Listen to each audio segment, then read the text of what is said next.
Magandang hapon! Kumusta po? Narito po ulit ang update natin para sa lagay ng ating panahon.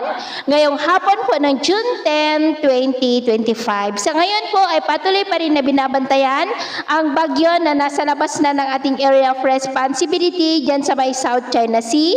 Unang bagyo po yan dito sa may West Pacific ngayong taon po ng 2025. Wala na po itong direktang epekto sa ating bansa pero patuloy pa rin itong pinapalakas ang habagat na siya naman pong nagpapaulan dito po sa ilang bahagi ng ating bansa, lalo na sa western section.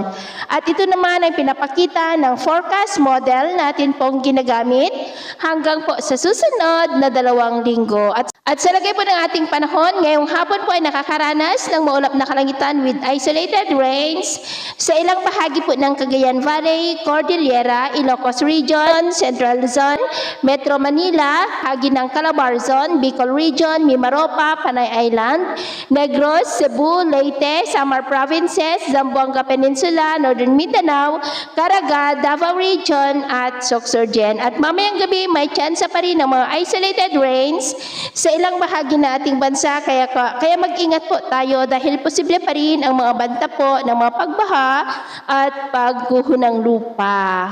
Atin naman po mga baybayin, dahil pa rin sa habagat ay maalon po sa mga baybayin ng Kanluran ng Palawan at Mamburao, na ang mga alon dyan ay posible po na aabot hanggang sa 2.2 to 2.5 meters height.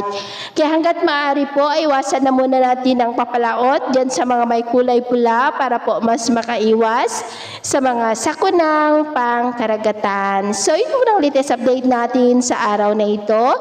At ako po muli si James na nagsasabing sa kahit anong pagsubok po na darating sa ating buhay, huwag po tayong mawawalan ng pag-asa. Thank you and God bless!